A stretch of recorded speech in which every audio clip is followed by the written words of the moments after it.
Well, a special good morning to one and all. Thank you so very much for joining me today on Viewpoint. It is, in fact, Thursday, heading straight into the weekend, which is just around the corner. And I'm here with someone who brightens my day. She is very special, at least to me. I don't know to everyone else, but I'll share that information with you right after I say thank you to all of you who are tuned our way, especially the folks on the live stream. Special good afternoon to you. You want to know how to get on the live stream? Because if you don't have access to a radio, you can use your handheld device, provided that you have data. So just go to your Google browser and type in tvcarib.com. We are streaming on that platform. And when you get there, it would ask you if you want to listen live, and you just press on it and it lets you in. Or you can go to my website, cmorejournal.com, 2 O's in more. And when that page opens, there's a banner right at the top that says Viewpoint with Wendell Moore. You just simply click on it and you're straight in, and you'll be able to see the faces behind the conversation if you're listening to it on radio. All right, with that said, I've gotten that out of the way, and I'm happy to have with me Dr. Rhoda Arrindell, who is in the house. Good to have her. Of course, we usually have great conversations, and this one is about a symposium that is scheduled to be at the University of St.Maarten that everyone in St.Maarten should know so that they can attend and be involved in something that just might be more inspiring than you want to think. So I'm not going to describe what would eventually, but it's going to be rewarding. So don't miss it if you can. I'll field a few questions to Dr. Rhoda Arrindell and give her the opportunity to break it down in small bites so that we can understand what is going on and make us wiser. Good afternoon, Dr. Arrindell. Like how you do introductions or in the good afternoon. What you tingling, you're brushing back. Anyway, that's okay. Yeah, well, good to have you. Same here. I like to have conversations with you because I think in more than one way, great minds think alike, but somehow I like to peel back certain things that I think maybe haven't been looked at. Mm-hmm. And I'm sure that once there is no hidden agenda, you will want to discuss what exactly is the objective here and where we are going. When you said, I was just thinking, that's the appreciate about what you said. Because in the classroom, I say to my students, if when I come here and you leave here agreeing with everything I said, then I didn't feel like I did my job. Because my job is supposed to stimulate you, supposed to make you question things. We're supposed to have healthy discussion. We may even get angry at the end, but when we leave here, we leave out of respect, and we also leave open to new ideas, Yes. new possibilities, etc. And that's exactly what I try to do in the classroom. But I also try to do that when we have these discussions, right? Yeah. I know very strongly how I feel about things, but I can only imagine other people feel the same way. Yeah. And so when you put all of that on the table and you have a discussion, somebody must have grown from it. If you didn't grow from that conversation, then you ain't really living, right? Yeah, that's how I see What it. it would be like when everyone would be thinking the same thing. That would be kind of boring. Pretty much. I don't want to. You want to say trouble, boring? Trump. I But want no, to say it, go say it. to America and say No, I pretty much Trump is like a cult. it is like a cult. And you know that you break, because this is the reality we live in. Yeah. I know that not everybody sees the world we see it. Your lived experience, your background, your programming, all of that makes you who you are as a person, right? But there are some things that I can't understand. And if you look for logic, you ain't going to get there. I'll give an example. Religion, for example. There's no logic in religion. Honestly speaking, there's no logic. It's about faith, right? It's about all those other things that you can't really do. So you don't question people's faith. That's how I look at it. I don't question people's faith. As my mother used to say, to each his own, right? God bless. But yes, right. But when you get to some of the things you see happening in Trump land, it's not, it beyond logic is one thing. Some of it is just evil. A lot of it is inhumane and evil. But if you understand history, if you pay attention to patterns, if you watch how, when we say the system is falling, every certain cycle, like everything in nature, you start paying attention, you see the same patterns repeating itself. We don't have a state of Israel today if you didn't pay attention to the patterns of what were happening in Europe Yeah. with the Germans and Jews. Ironically, it's the same people who said they were persecuted and felt persecuted and all of that are the ones now doing it to other people, which too is a behavior found in nature, right? Yeah. That you find human beings, just the ones who should be more understanding. So this is why I can't understand how black people support Trump and what he's doing. We coming out of a history of persecution, of enslavement and inhumanity. Yeah. And you see this kind of inhumane behavior. You can't justify it. You can't use the Bible. You can't use anything to justify inhumanity. Yeah. It's just evil. But to the point that you're making, if we all are singing the same thing, there is no deliberation of other issues that might Right. play in here. So that's where the That's why you cult gotta come have from. the discussions, You gotta right? have that deliberation. I've met, not just seen on Facebook, etc. I've met people who went down, they say, that rabbit hole. Yeah. And when you talk with them, no, they're telling you that they're converts now, right? They're sorry, they're different, etc. But when you listen to them, you can understand why they went there. A lot of it have to do with programming, social media, algorithms, etc. But also their own upbringing and what they've been programmed to believe or to accept. And then either it hits close to home or they meet a friend who personally they know. In my case, when I went to college, I met somebody from the Arab world. My stance on things like abortion, etc. All of those things change Yeah. based on when you meet a real person with a real experience and and you say this. But evil is evil. Yeah. You can see evil and know it. That is where I don't understand the trumpets, because they will say, yeah, I like this. They try to justify it because you have to mentally allow yourself to accept it. So enslavers who knew the treatment of Africans were wrong as other human beings try to justify it by using religion or God's chosen people or whatever. You got to mentally tell yourself, I can be okay with this. You either tell yourself these are not humans, as people did with Africans, so that you can sleep at night. But if you're a conscious human being, if you're paying attention, you can't sleep at night.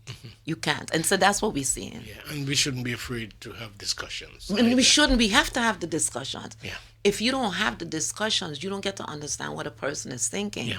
And when you judge the person or you don't know the day they're having, you don't know why. And then there are some people, we say the ones that Harriet would have left behind, you just leave them there because you got to move on. You got to move to the next thing that you're here to do. Yeah. Some will catch up, but some will stay there and die. Some will kill themselves. Some will do all kinds of things. But you got to move on. Yeah. So that's how I look at it. I don't think Trump will last forever, but the ecosystem around Trump is the thing that's scariest. Yeah. But I always look to humanity. There's going to be those on the other side who are going to be more motivated and hopefully, and you're starting to see it. If Yeah. you're paying attention to what's happening right now, I'm you're already hopeful. seeing it. But you're seeing it. Yeah. You're starting to see them who ain't resigning, deciding they're not running for office again, or they're doing all kinds, but he's losing in all the courts now. Yeah. 120 something cases, losing all of them in the courts. That's not a good picture. That's not a good picture. You don't see that advertised publicly, etc. But that's where you know that the masses still, humanity is still going to win. Something else regarding him, though. I wonder if there are people who are looking at him and maybe using him as some sort of pattern to be able to govern in their territories, you think? Yes, that's what I'm saying. You have to pay attention to history. There's a beautiful book I always recommend to people that I'm still finalizing and reading, but I've been reading it like almost a year, well, a little over a few months. It's called The Age of Revolutions by Fareed Zakaria, who does do the global square on CNN, right? Fareed Zakaria is one of those minds that can put pieces of things together and help you to see patterns. when I read in there the different revolutions throughout the world, the British Revolution, the Industrial Revolution, the that revolution, all these, you see in patterns. So when I see what's happening, people who went through Mussolini days, people who went through this thing with the Holocaust, people who, that's why in New York and different places, you're seeing Jews coming out and saying what they're doing is wrong in our name. Because there are some people who can't. I just follow this young man on social media. He's a Jewish from a settler family, but he goes out there because he knows he has the passport and he can speak on behalf of these Palestinian people because they can't. There are people who are going to, there's a journalist, I don't know if you know him, in the United States. I'm trying to remember his name right now. But he is Howard graduate, teaches at Howard also, used to work out there in the regular media Mainstream field, media. in the mainstream media, but he's no longer doing that. He's written a book, or Ta-Nehisi quotes, written Okay. a book called The Message. And in going over there in Palestine and doing the trip for himself, he couldn't come back doing what same he way. was doing before and saying what he was saying before, because you have to see it, you have Yeah. to, and you have your job and they pay you to do this, but your publishing house or your media house, they have their agenda also, so you work for a boss who has an agenda, and you do what you have to do and you try to be balanced and fair. But there's some conversation, they ain't got no balance to it.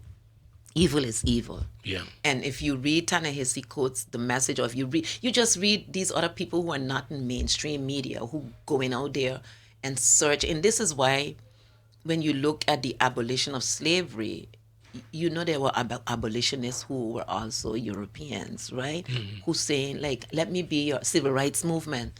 Let me be an ally because I know you can't do it. But for the sake of humanity, let me help. Yeah, you have those out there and people are doing their bit. And so the thing can't last forever. Yeah. Yeah, I can't believe that time is running away the way it is. Yeah. Anyhow, you are having a symposium, or one St.Maarten actually is behind this move of having a symposium at the University of Florida. You're bringing Dr. Carlisle Corbin to speak. What is the message here and the purpose of this symposium? Okay, let's start back with the objective of 1SXM, right? Because we're pro-independence. Everybody know that. Everybody knows that we're pro-independence. We are working on the movement for reparations, etc. But we also look at, if you read our mission statement, like, we want to preserve those cultural values of St.Maarten that we believe should be moving Maintain, forward. yeah. Some you could get rid, some of our behavior, but there are certain cultural core values of St.Maarten that we want to preserve. We want to do our part, and that conversation came about Thanksgiving. We were having a discussion about 3 months ago about, so let's do something. But we want to do something for St.Maarten Thanksgiving, because there's American Thanksgiving. There are other people in different parts of the world have their festivities of thanks and gratitude. But we want to focus on St.Maarten Thanksgiving, and knowing that it's the first Sunday in December, Oh, yeah. and the government would do the official, they do the prayer service and all of that. We didn't want to compete with that, and we didn't want to do it, just limited to a service or a dinner or a lunch. And so we were like, why don't we make it a symposium, a discussion, like you just saying, let's have discussions. And knowing that a lot of the things that we talk about, or people either challenge us about or agree with us on, let's have those discussions around the table like a family during Thanksgiving. That's the concept, right? So it won't be on the Sunday, which is the official Thanksgiving for St.Maarten on December 7th. This is going to be on December 5th, which is the Friday Yes. at USM. And then it won't be just a lunch, just a Thanksgiving lunch. Show up, you get food, and we wanted to have a full day's discussion as a family, as a St.Maarten family. You live here, you're concerned about some of these issues. You have spoken out or not. Maybe you've been very quiet, but paying attention. Come be a part of a discussion where people are seated and having a discussion, and then eat. Yeah. Like Thanksgiving, and then we close off the day and we say, how we are grateful with gratitude, etc. But we also begin our Christmas celebration. Everybody ready, cleaning and baking and ready for Christmas, right? So that's what we wanted to do. And then we started to think of, do we do this annually or not? And somebody said, let's make it an annual thing. I said, well, then we would need a speaker because you want to keep it growing. And that was the idea. So that's where Dr. Carla is. Yes. We reached out to a few people, and Dr. Carla Corbin included. What is his background that you... Fixed. Perfect. Dr. Corbin is, first of all, he's a former minister for the U.S. Virgin Islands. Okay. So he's originally from St. Croix, if I have it correct, not St. Thomas, because St. Croix and St. Thomas, I tell you, yeah. I know. But he has also worked at the United Nations for years as the chair of the list of non-self-governing territories committee. He's been in St.Maarten before. This is not his first time. He's been here, at least that I'm aware of, 2 different occasions. So he's familiar. He's familiar with our territorial situation. Concept here. And he's from the region, because we always look to our people first. Either somebody local or somebody regional or somebody who can relate to our situation and the values that we want to preserve. But he's right now advising a lot of governments around the world on governance. Right? And especially the issue of self-determination, how you can do that. He worked very closely with the BVI. I don't know if you're paying attention to what they have done. He works very closely with them, and they're online with what they're doing. They're on the right track. And he's worked with a number of different territories. And I've met him in a number of places that I visit. Sometimes you show up for a conference, there's Dr. Carla Corbin. So I once asked him, I said, would you like to come to St.Maarten and give a lecture? And then when we reached out to him, he said yes, initially, yes. And then he said, give me the dates. And I said, okay, somewhere in December, but we're looking at the first weekend in December. We don't want to go past the second, and we want to do a Thanksgiving thing. And eventually, like I was telling somebody earlier, when we actually got to the point where we're trying to get the ticket for him to come, and I said, can you send me your passport? He just sent me this thing that says live location. You know how you guys, I was like, why are you telling me this?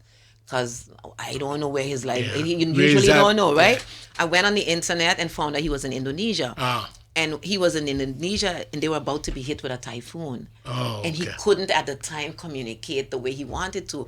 And I said, all I need is your passport. I'm not interested in your location. Right?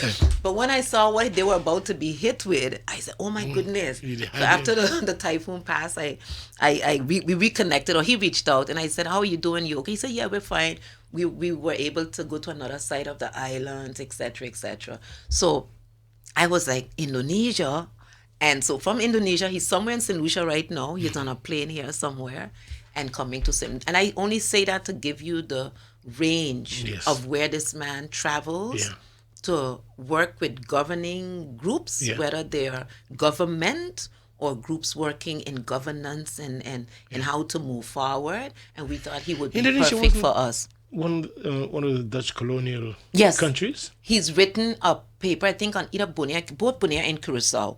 When they were going over, I think, to 10-10-10, he was asked by, I think, the UN or some one of those bodies to write a paper to explain the situation. A lot of people don't understand our situation. I mean, in St. Maarten, I know. In St. Maarten, we talk a good talk. A lot of us here don't understand it. We talk a good talk. Countries St. Maarten, don't tell that to anybody else. Nobody takes you seriously. And when you try to explain it, especially people who work in governance, they go like, is it like Commonwealth? And I go like, not really. These are the different. So you got to have those conversations. And I think he will be a good person for us, but also for the University of St. Maarten, who's our partner in this. Okay. Because they're busy with research. And again, we talk, and some of us at times don't have data. Some of us have data, but we don't know how to share it or make it accessible, because I understand sometimes when I reach out to certain entities here for information, they act like they're hogging the information. How are we then going to have a discussion if you don't want to share it? And why do you feel like this is your personal information when it's supposed to be accessible to the public? Seem to be skeptical as to what you want the information for. But this is why I wonder. My mother used to say, basically, show me your friends and I'll tell you who you are. Yeah. Right? I find that people who are always suspicious of other people, usually they're projecting. Trump is a good example. You were just saying that, right? People who are always suspicious of other people, you got to wonder why they are always suspicious. Because they it's themselves, usually... They themselves... Yeah, if you can't trust anybody with anything, it says more about you than it does about other people. So yeah. So you bring Dr. Carlisle Corbin in, and he will be speaking. He will be the keynote speaker at the beginning, and then we are going to have these breakout sessions with different topics. Okay. So we're going to be talking about housing. We're going to be talking about education. Yeah. We're going to be talking about governance. We're going to be talking about food security. We're going to be looking at climate impact, environmental impact. I think we changed the wording there. We're going to be looking at all these issues in discussion, in tables, in groups, come back as a St.Maarten family. You know, when you had the family Thanksgiving, everybody have an opinion. Yeah. And you're sometimes angry and sometimes you laugh, but that's what we want. We want it to be not just a boring symposium. We want it to be a Thanksgiving dinner symposium. But it's lunchtime instead of dinner time. And who are the ones invited? I mean, how do you say to someone listening that they fit everybody? Those persons? Everybody. I've just come back last week. I was in Brazil at the Black Women's March. There were over 300,000 women. 300,000 women. And not any women, Black women. Whatever notion you have of Black woman, expand that. Everybody is at the table talking as a Black woman. That's what I want for the symposium. Everybody who lives there, have some investment in St.Maarten, feel a kind of way about anything, come. So we invite students, we invite schools, we invite government officials, parliamentarians, we invite the public, we invite the boy on the block. We want everyone, because it's a family. Yeah. It's a family, both sides of the island. Again, it's a family. Let's talk and not just do the ceremonial, performative kind of things. Yeah, you want to move away from. Yes, I'm tired of it. Right? Let's talk, and maybe 1 or 2 or 3 things will be actionable items for next year as part of our plan for 1 and 6 year. And then you plan also to make it an annual thing. An annual thing. This will be annual. So some people are saying annual. I go like, let's finish the first one first, and then But it will be the This idea. is the start. Yeah. And here is where you need people to make a decision to attend. And because please, they're building the foundation. Right, and stop staying behind anonymous profile or whatever. Put your voice on the table. Share it and say it. You know, this is your platform. Come and talk and, have lunch with family. Well, just maybe we may be joined by someone who's a little bit later. Others, both of them are at work, so If they do, we'll entertain them when they get here. But in the meantime, let me take a break and get our commercials in. And when we come back, we'll continue our conversation. Oh, he was stuck friend side. I don't know if he's still going to make it. Dr. Rhoda Arrindell, no. Forget it. The traffic is not going to allow him to get here on time. Let's take a break and come right back. Back to the remaining minutes in this hour leading up to 1 o'clock when it's time for the news. The rest of the minutes will be shared with Dr. Rhoda Arrindell, who is my guest today again. She's inviting all concerned, which is everyone, to a symposium that would be held at the St.Maarten University, or the University of St.Maarten. And that would be on Friday. Of course, you have to come with the expectation that you would be willing to engage in conversations as a Thanksgiving moment that Dr. Rhoda Arrindell feels that we should shift it from the conventional thing that we're accustomed to, pile the food on the table and, that kind of stuff. Let's come together and have a discussion about certain things that would be presented by the keynote speaker, Dr. Carlisle Corbin. The intention is to do this annually. So if you are going to attend this first one, you would be helping to set the foundation going forward. Dr. Arrindell, I tried best I could to summarize give it. He has for all people. I love it because, again, you could see what's happening around you, and there are 3 ways you can respond to things that irk you, right? You can ignore it, and you can say, that's my business, and let me just live my life. Do we do a lot of that? A lot of people do that. And some of them is just a matter of survival when they do that. You can say, I gonna work to try to change it from where I am and get engaged, or you can just walk away.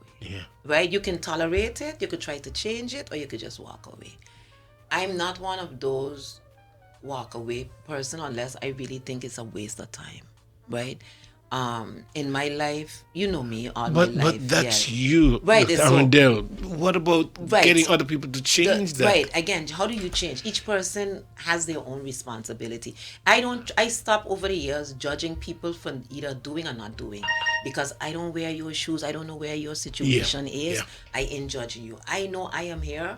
I am capable in this area, and I feel strongly enough about this. I gonna do my part. yeah. Every time somebody keeps saying to me, yeah, I should do this, and you ain't do this, and you do this, and I always turn around and say, so what are you doing?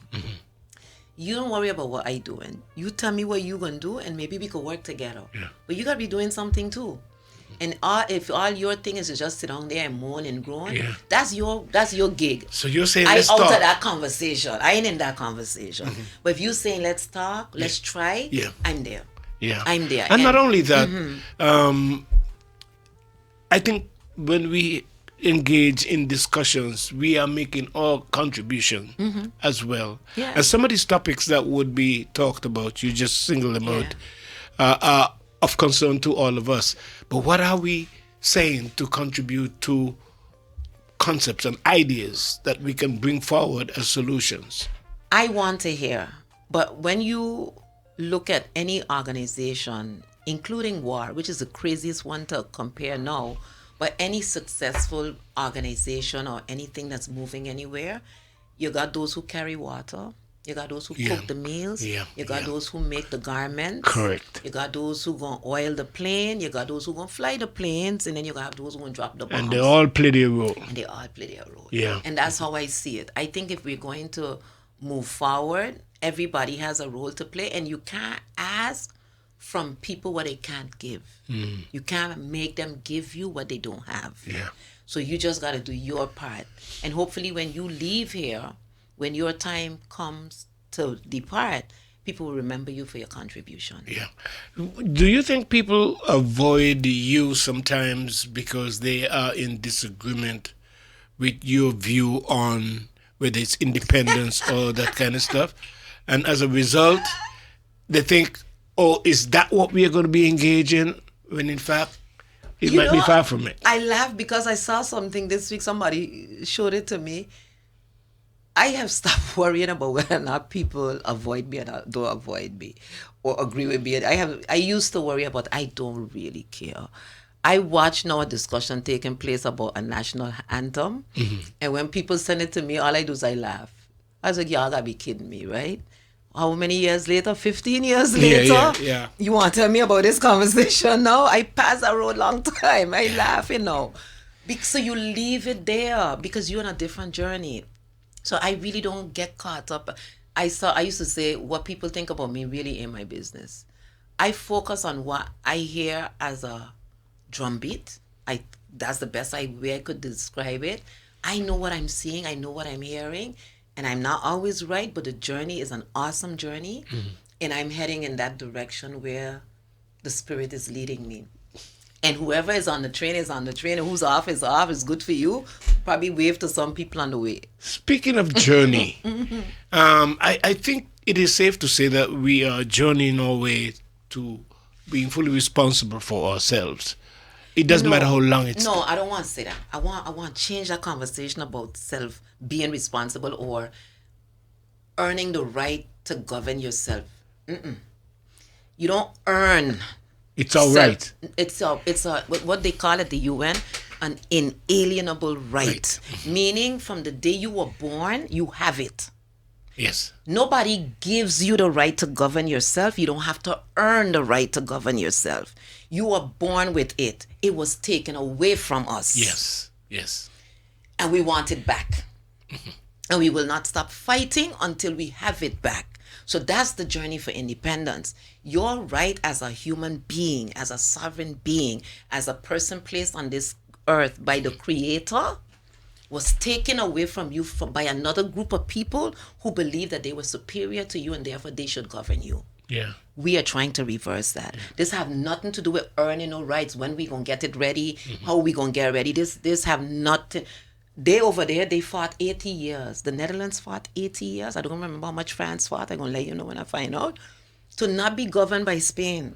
Yeah. They stayed committed to a war for 80 years. You And they new were generation finally of free. people, and then they got back their right because they knew it was taken away from them and they fought to regain it. That's the same thing we want for our people. Dr. Amrita, in this mission, however, I feel that when we look at it, we have to begin this process with ourselves. And I see a lot of our people who got one foot here and one foot the other way. And I'll give you an example. You mentioned Trump at the beginning. Look at what Trump is doing with this nonsense with Venezuela, right? How you feel about Venezuela is not the issue right now. What gives an America or a Trump the right to feel that they should dictate what happens in Venezuela? Imagine Venezuelans get up one day and say they don't like what Donald Trump doing to the U.S. And they feel that they should go and intervene because of how he treating people. It's not going to happen. Nobody is going to accept it. No. But we can tolerate it happening the other way. That's because some of us have bought into this narrative of supremacy. Some of us have bought into this narrative that certain groups or certain peoples have this kind of ordained right to govern other people. The fact that you can accept to have a king, and not even a king that looks like you, that says you have bought into that narrative. Something is sick there that you can accept that another man from another land can be your king. I don't even mind if you have a monarchy in a system where you accept that in your culture, this family, which is crazy when you think of it, but let's say you accept that this family is chosen. And in certain cultures, they choose. They have a discussion in the council, and then they choose who will be the king and the ruler. Fine. But for you to accept somebody who comes from a different lineage, number one, who part of the people who enslaved you, who etc., and you still want to be there, something is sick.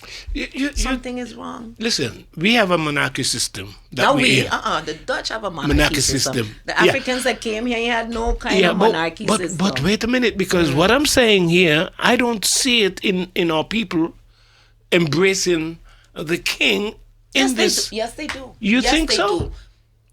There came a time during the period of slavery where the overseer no longer had to beat you with a whip. He no longer had to chain you because the structures were already in place, and all he needed to do is pass by and give you a look. All he needed to do is shoot one of your brothers, so you got the message. You walk into any bank in St.Maarten right now, any bank, not government building. We're not even going to talk about government building and the police station, etc. Who's on the wall? What picture do you have on any bank?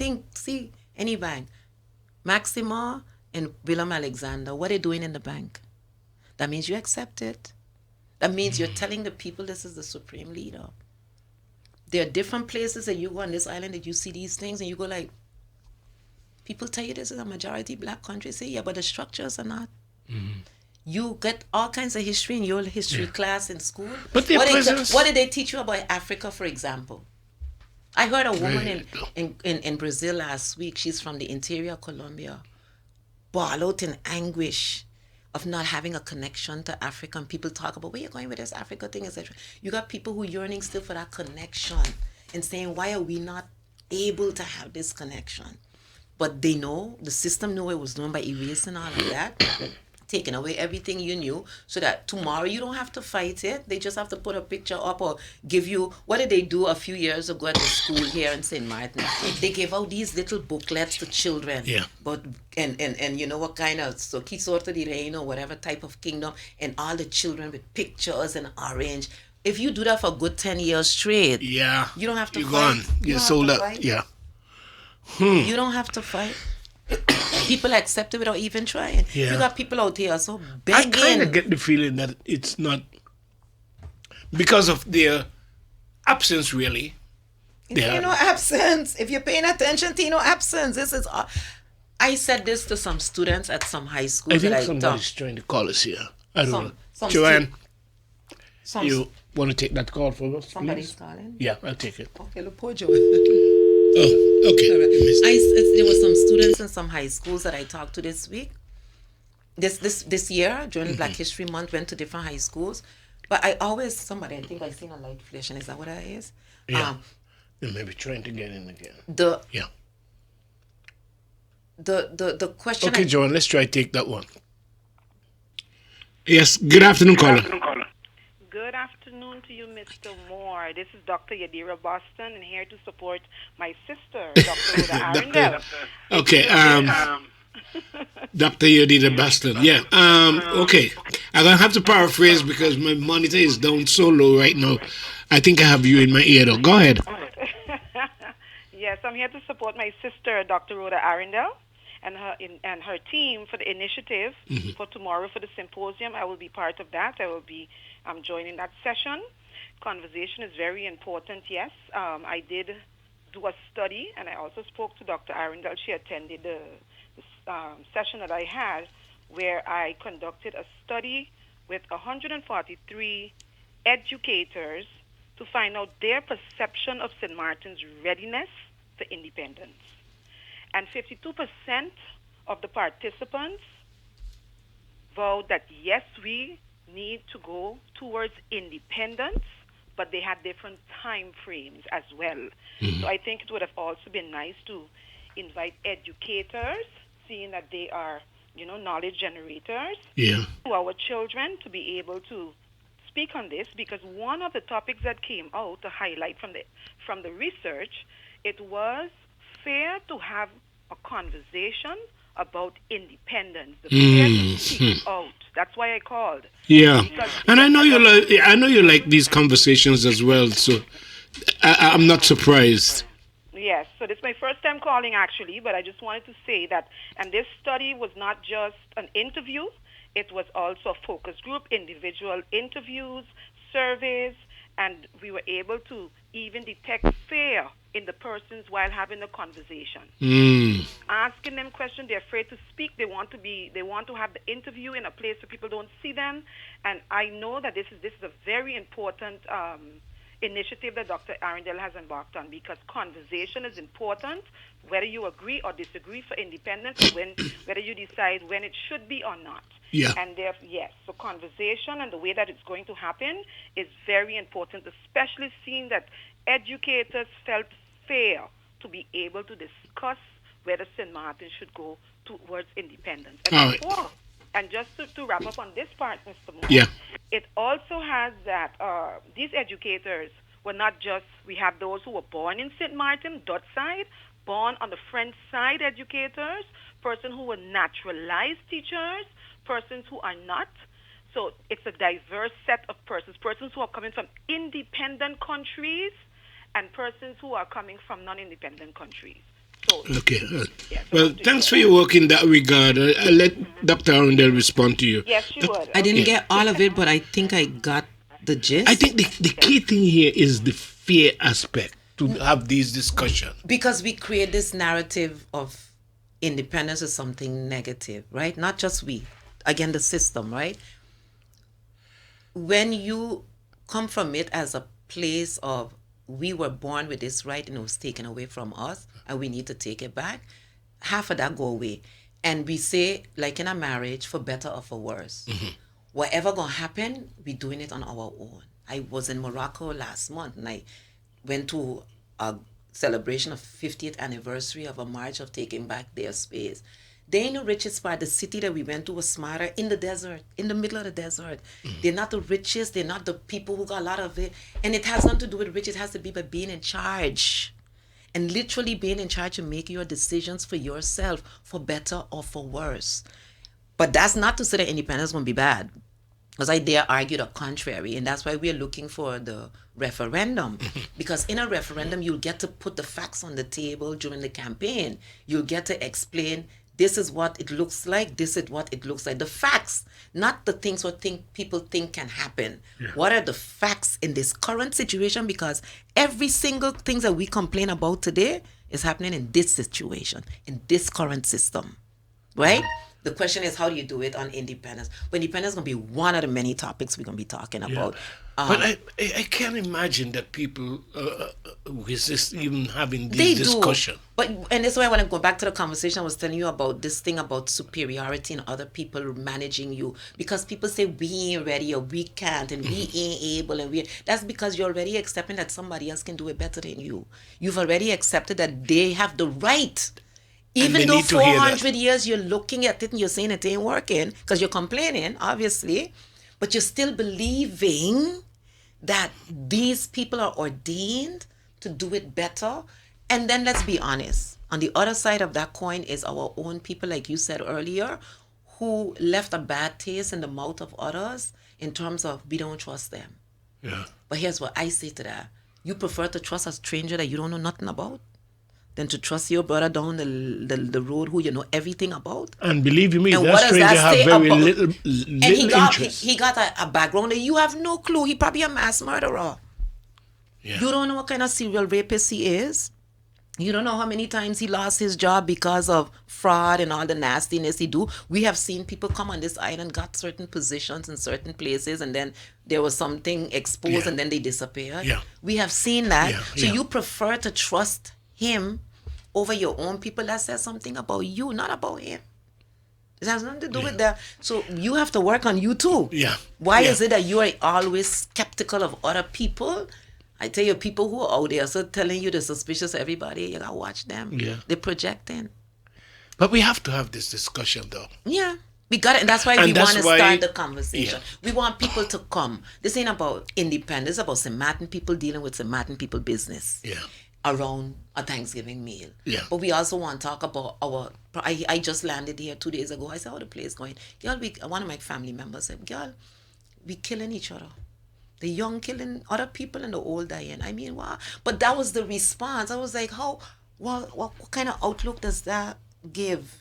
When all you could feel right now is we killing each other. We dying. And this is St.Maarten with roots in my family all the way back to the 1600s. We dying, we killing each other. That can't be the conversation for the future. What can we do about it? What do you recommend? How do you go? You, the taxi driver, got more answers to things and transportation than I have. We could talk. You took a What do taxi we do? home? No. My taxi was my daughter, boo. Like the privilege of my daughter, my granddaughter, my Uber, my personal Uber. Yeah, but the traffic was horrible. Yeah.